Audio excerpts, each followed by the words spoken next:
What's up bro dan sis, kembali lagi di kanal konten tentang Scrum bersama gue, Joshua Partogi. Di vlog kali ini, episode kedua, gue mau curhat lagi ke kalian perihal Scrum Master yang dianggap beberapa orang di perusahaan useless. Mungkin ada banyak kata lain yang digunakan orang-orang di dalam perusahaan mengenai Scrum Master yang bekerja di tempat mereka.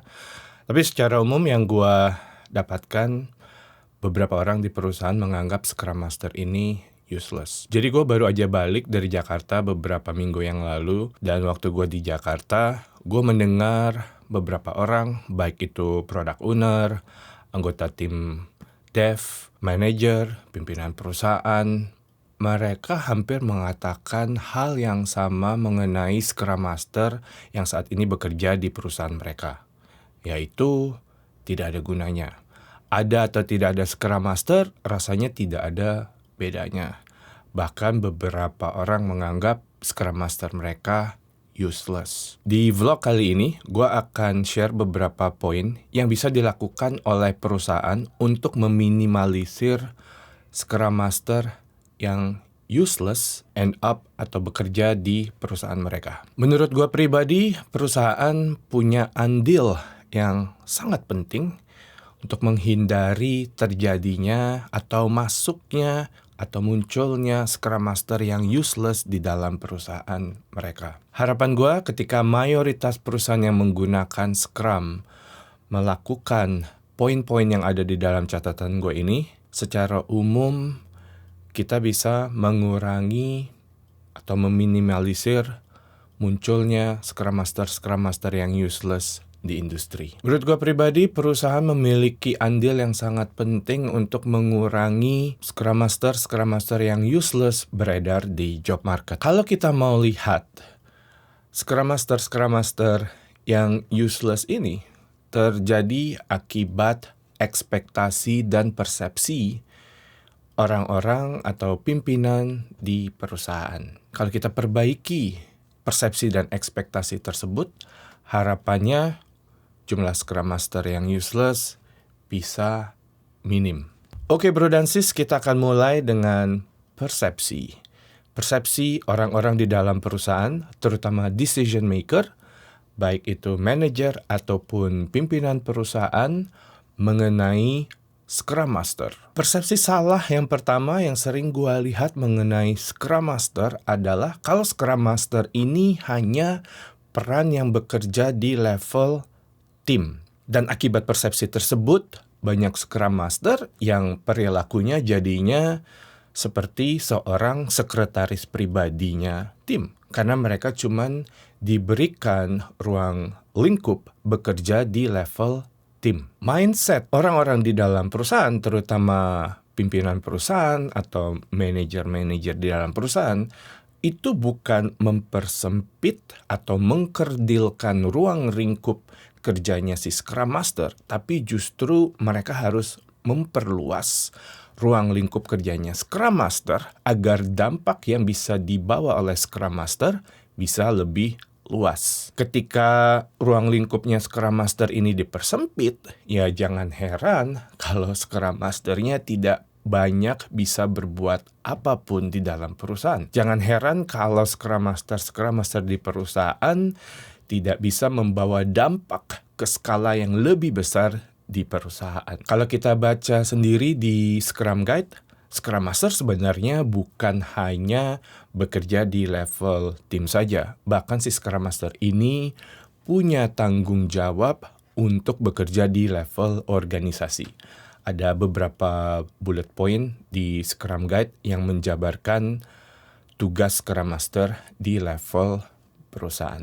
Jadi ini adalah mispersepsi pertama dari orang-orang di level pimpinan perusahaan ataupun manajer mengenai Scrum Master. Dan mispersepsi inilah yang mengakibatkan banyak Scrum Master yang seakan-akan tidak ada gunanya. Di beberapa perusahaan malah Scrum Master ini diletakkan di level yang paling rendah di perusahaan dan mereka harus report ke IT Manager ataupun Project Manager. Bayangkan bila Scrum Masternya ruang lingkupnya sangat rendah, tidak banyak dampak yang bisa dia bawa ke dalam perusahaan. Kalau kita baca bahkan di Scrum Guide, si Scrum Master ini harusnya orang-orang yang minimal dari level manajerial, karena definisi Scrum Master adalah the true leader who serves. Jadi paling tidak dia berada di level middle manager dan seharusnya Scrum Master ini bisa direct report ke pimpinan perusahaan atau direktur perusahaan mengenai dampak atau perubahan-perubahan yang telah dia buat di perusahaan. Ketika dia harus report ke middle manager atau ke project manager, jangan heran kalau perubahan atau pekerjaan yang dilakukan oleh Scrum Master ini rasanya tidak ada dampaknya. Karena kita sudah mempersempit ruang lingkup kerjanya si Scrum Master. Faktor kedua yang mengakibatkan banyak Scrum Master seperti tidak ada gunanya adalah ekspektasi orang-orang di perusahaan mengenai Scrum Master. Kalau gue boleh jujur, banyak orang-orang di level manajerial atau di level pimpinan perusahaan yang seperti tidak mau memberikan effort untuk mencari tahu, untuk mendalami apa sebenarnya tugas Scrum Master. Orang-orang ini seringkali hanya memetakan Scrum Master dengan bias yang mereka ketahui saat ini.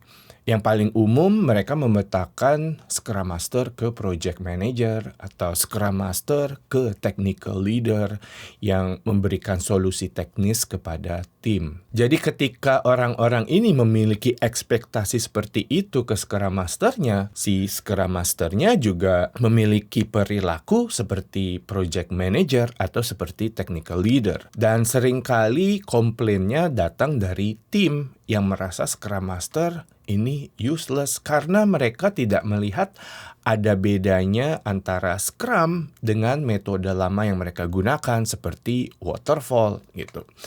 Jadi si timnya merasa, Scrum Master useless nih, nggak ada gunanya, kok sama aja gitu. Dan seringkali bisa jadi di konteks seperti itu, si timnya ini bisa lebih knowledgeable tentang peran Scrum Master daripada si Scrum Masternya sendiri ataupun dari pimpinan perusahaan itu sendiri. Jadi ekspektasi adalah faktor kedua yang menjadi batu sandungan perusahaan. Ini adalah faktor kedua yang mengakibatkan perusahaan memiliki Scrum Master yang bisa dibilang tidak ada gunanya tersebut. Oke, sekarang kita sudah tahu persepsi dan ekspektasi adalah hal yang mengakibatkan banyak Scrum Master di perusahaan-perusahaan seperti tidak ada gunanya. Lalu apa yang bisa dilakukan oleh perusahaan untuk mencegah terjadinya atau munculnya Scrum Master yang tidak ada gunanya di perusahaan? Oke, di segmen ini gue mau bagi ke dalam dua aspek. Karena munculnya Scrum Master, menurut gue pribadi itu bisa karena dua faktor. Faktor pertama, kalau misalnya si Scrum Master tersebut dipilih dari internal perusahaan. Jadi perusahaan akan melakukan internal recruitment dan mencari siapa pegawai yang saat ini ada di dalam perusahaan layak atau cocok untuk menjadi Scrum Master. Faktor kedua itu di beberapa perusahaan Scrum Master direkrut dari job market secara profesional. Jadi di segmen ini gue akan membagi bagaimana perusahaan bisa mencegah Scrum Master yang useless dari internal perusahaan maupun dari yang direkrut secara profesional dari job market. Oke, sekarang kita akan mulai dengan mencegah terjadinya atau munculnya Scrum Master yang useless ketika Scrum Masternya itu direkrut secara internal. Tadi kita sudah bahas bagaimana persepsi dan ekspektasi itu bisa mengakibatkan hal yang tidak diinginkan. Kalau kita tidak mau munculnya seorang Scrum Master yang useless dari perusahaan, maka kita harus memiliki persepsi dan ekspektasi yang benar. Jadi ketika kita memilih atau merekrut Scrum Master dari internal, saran gue, langkah pertama adalah cari orang yang merupakan seorang pemimpin dari perusahaan. Seperti yang udah gue sebut sebelumnya, paling tidak dia berada dari level middle manager. Orang yang akan menjadi Scrum Master ini setidaknya memiliki otoritas di dalam perusahaan. Otoritas yang gue maksud ini adalah otoritas untuk membuat perubahan di perusahaan. Orang-orang yang di bawah level middle manager itu seringkali tidak memiliki otoritas yang cukup luas untuk membuat perubahan di perusahaan. Jadi pilih seseorang yang merupakan seorang pemimpin. Karena itu adalah kata kuncinya seorang Scrum Master. Ya, kalau kita baca di Scrum Guide, Scrum Master is a true leader who serves. Jadi cari pemimpin, find a leader inside the organization, cari orang yang memiliki mental seorang pemimpin, bukan seorang sekretaris pribadi tim. Ketika kita memilih Scrum Master dari paling tidak level middle manager, ya, mereka setidaknya dipandang oleh orang-orang di level senior executive. Mereka punya karisma yang dipandang oleh orang-orang di level eksekutif. Dan hal berikutnya yang harus kita cari dari pemimpin-pemimpin ini adalah nyali. Oke. Karena courage adalah salah satu value dari Scrum. Gue sering banget ngelihat Scrum Master, terutama yang dipilih bukan dari level pimpinan, itu tidak punya nyali. Jadi mau ngomong sama direktur perusahaan aja, dia udah ciut duluan gitu. Nyalinya sudah lemah gitu. Nah, jangan pilih seorang Scrum Master yang tidak punya nyali. Bisa lihat track record mereka di level perusahaan, seberapa sering atau seberapa kali mereka men-challenge status quo di perusahaan. Kalau orang-orang yang tipenya hanya go with the flow, hanya ngikutin arus saja, itu sorry to say bukan kandidat yang baik untuk menjadi Scrum Master, karena orang-orang seperti tersebut hanya akan mengikuti arus dan perubahan tidak akan pernah terjadi di perusahaan lewat orang-orang tersebut. Selain nyali, Scrum Master yang dipilih ini harus memiliki business sense. Gue sering banget ngelihat Scrum Master yang terlalu fokus hanya ke cara kerja tim, tapi tidak memiliki wawasan yang luas mengenai bagaimana sebuah perusahaan beroperasi, dinamika orang-orang di dalam perusahaan, bagaimana struktur perusahaan itu bekerja. Jadi cari orang-orang yang memiliki sebuah business sense agar si Scrum Master ini bisa mendukung si product owner maupun orang-orang di luar tim untuk menjadikan perusahaan jadi lebih agile lagi. Setelah kita mendapatkan kandidat untuk menjadi Scrum Master, dia adalah seorang pemimpin, punya nyali dan memiliki business sense. Yang terakhir, pemimpin ini harus memiliki hati untuk melayani. Karena pada akhirnya itulah Scrum Master, the true leader who serves, pemimpin sejati yang melayani.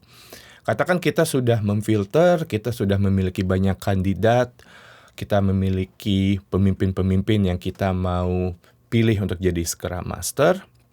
Kalau misalnya dari kandidat-kandidat ini, mereka kecenderungannya adalah otoriter, tidak memiliki hati untuk melayani, ya silakan coret dari daftar pilihan, karena pemimpin yang otoriter tidak akan menjadi seorang Scrum Master yang baik.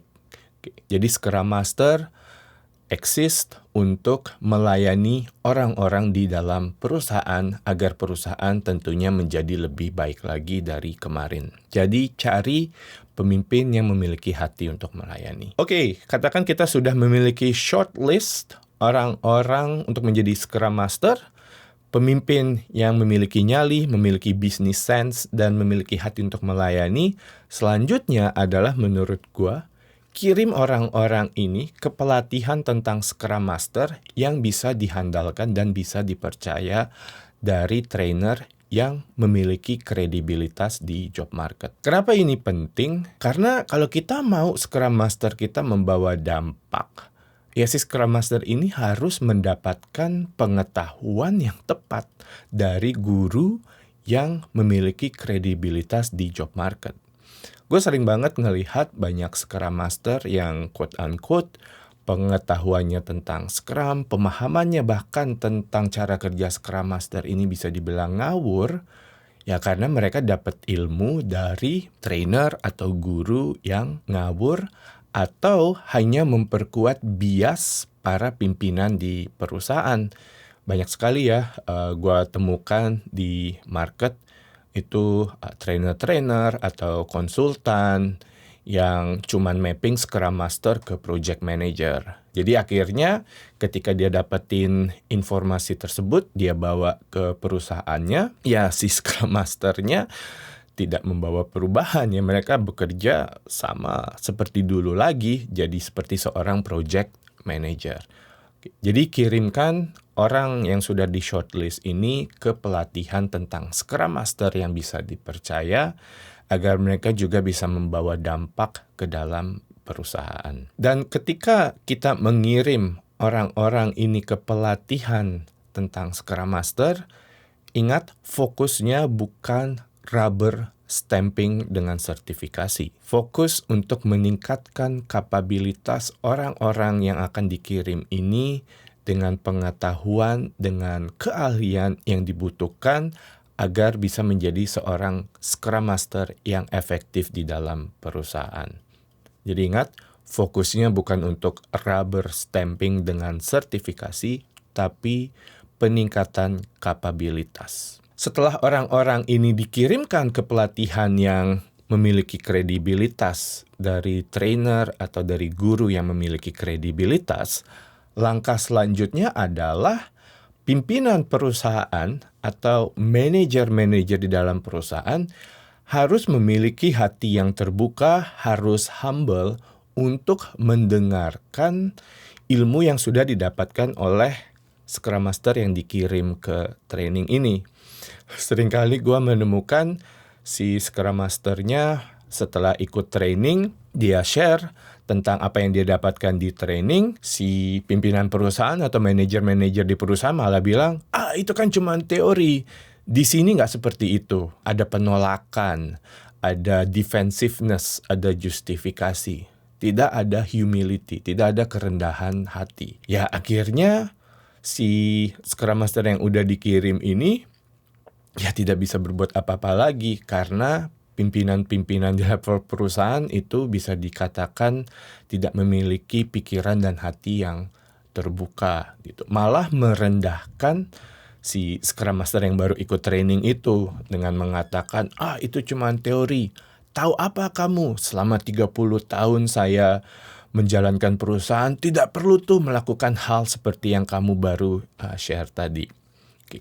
Jadi setelah orang-orang ini kembali dari training, please open your mind, open your heart to receive something new. Ketika kita menutup hati dan pikiran kita, ya tidak ada ilmu baru, tidak ada sebuah revolusi yang terjadi di dalam perusahaan kita.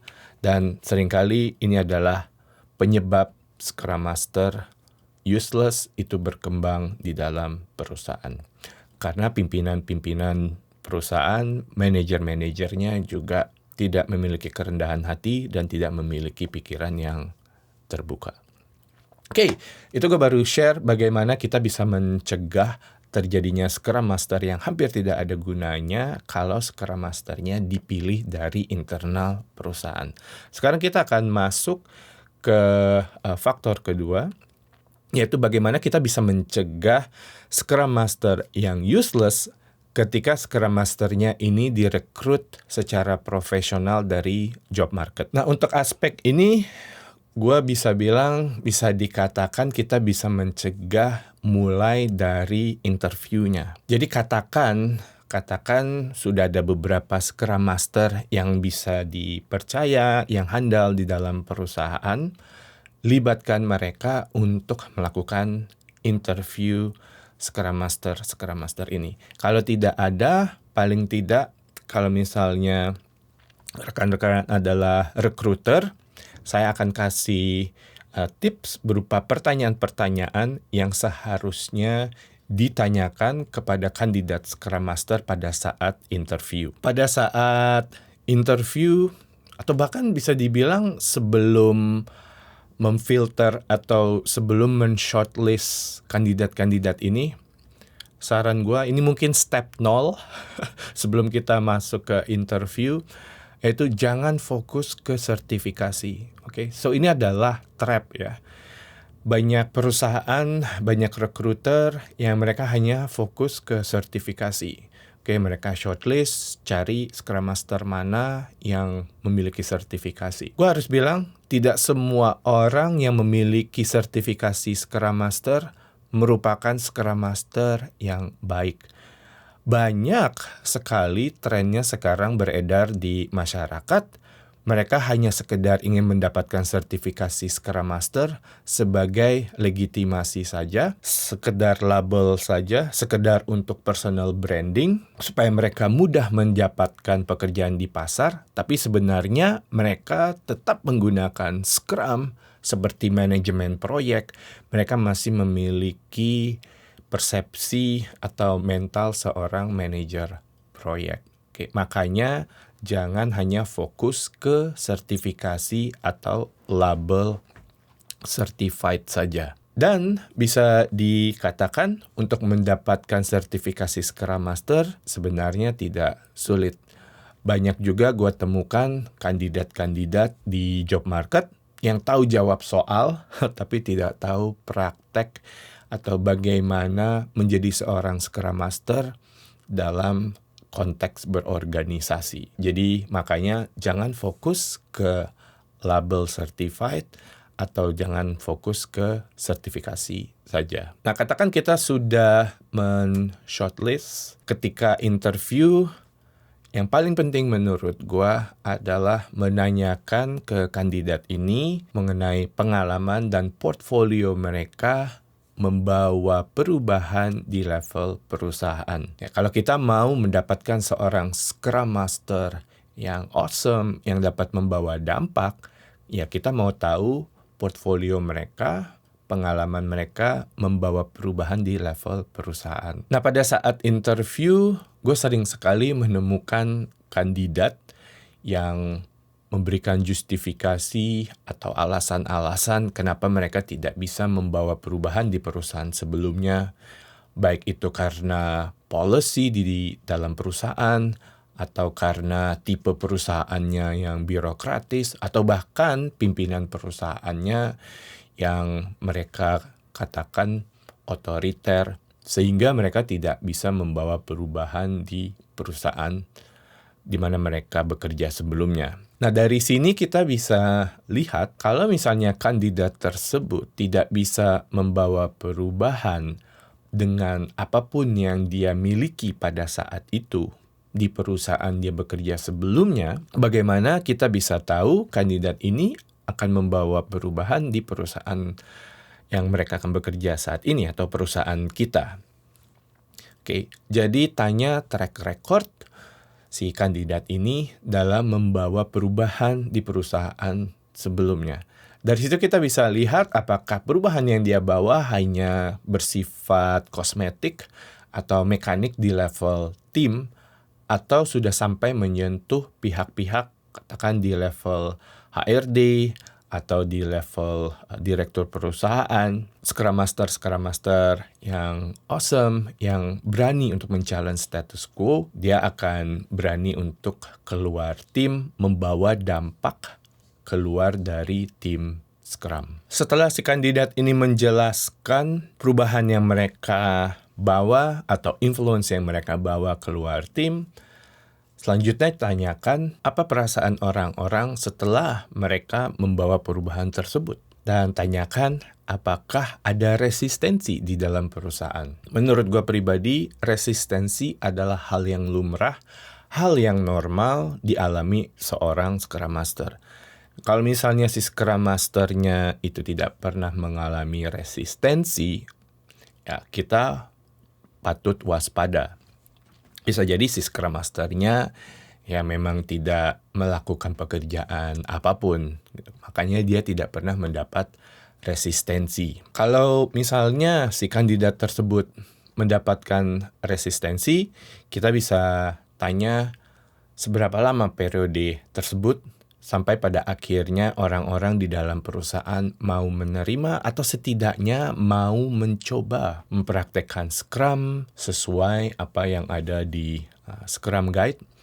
Dan bukan hanya mempraktekkan Scrum, tapi tanyakan juga apakah orang-orang di dalam perusahaan bisa mendapatkan benefit setelah perubahan tersebut, setelah mempraktekkan Scrum. Right? Scrum Master yang baik bisa sharing benefit yang akan didapatkan oleh perusahaan ketika mempraktekkan Scrum apa adanya menurut Scrum Guide. Jadi Scrum Master yang bagus, dia bukan hanya sekedar tahu teori, dia tahu bagaimana implementasinya dan benefit dari Scrum. Oke, pertanyaan terakhir yang menurut gua patut ditanyakan oleh recruiter atau siapapun ke kandidat Scrum Master, yaitu report apa yang diberikan oleh seorang Scrum Master ke level pimpinan perusahaan. Kalau misalnya si kandidat tersebut bilang reportnya adalah project progress, apakah projectnya on time, on scope, dan on budget, ya sudah hampir bisa dikatakan kandidat ini sebenarnya hanya menggunakan label Scrum Master, tapi cara berpikirnya masih cara berpikir seorang project manager.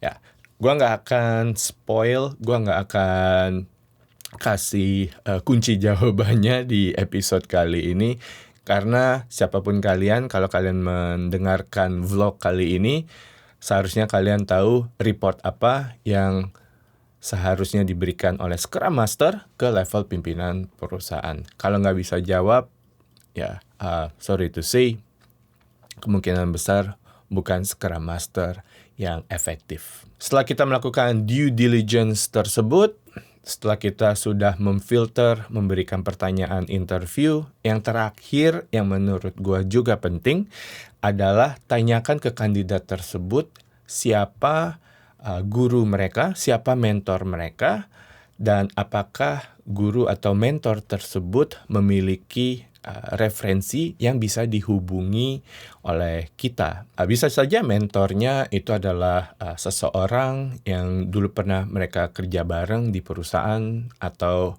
manajer mereka sebelumnya yang merupakan Scrum Master juga gitu kan. Jadi kita bisa tanyakan bagaimana performa si kandidat ini ke mentor mereka.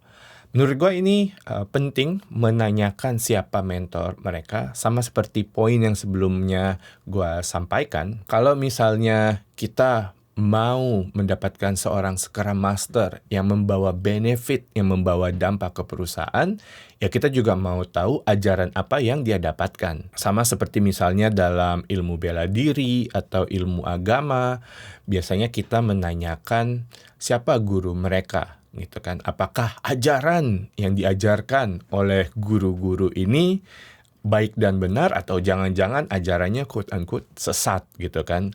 Nah, kita mau tanyakan sebagai bahan referensi, dan jangan hanya berhenti di situ saja. Telepon si mentor atau guru yang mereka sebut tersebut sebagai referensi untuk mengklarifikasi mengenai kinerja kandidat tersebut di perusahaan mereka sebelumnya. Oke, sekian dulu dari gua di vlog kali ini. Awalnya gue mau curhat, tapi yang paling penting gue mau share tentang poin-poin yang kita bersama bisa lakukan agar jumlah Scrum Master yang hampir tidak ada gunanya ini bisa kita minimalisir. Dan harapannya ketika jumlah Scrum Master yang tidak ada gunanya ini jumlahnya minim, dan perusahaan-perusahaan, industri, komunitas, ekosistem melakukan pressure ini secara tidak langsung, hukum alam itu akan terjadi, dan orang-orang akan terdorong juga untuk menjadi Scrum Master yang berdampak untuk perusahaan. Bukan sekedar Scrum Master yang tahu teori, bukan sekedar Scrum Master yang mengkoleksi sertifikasi, tapi Scrum Master yang benar-benar membawa dampak di dalam perusahaan, sehingga orang-orang di dalam perusahaan dapat merasakan dampak yang mereka bawa. Dan mereka membawa value ke perusahaan dimanapun mereka bekerja. Terima kasih bro dan sis sudah mau mendengarkan vlog episode kedua kali ini. Jangan lupa subscribe di kanal konten tentang Scrum untuk mendengarkan vlog atau podcast atau short video lainnya. Terima kasih. Selamat menikmati hari kalian. Sampai ketemu di konten tentang Scrum berikutnya. Bye guys.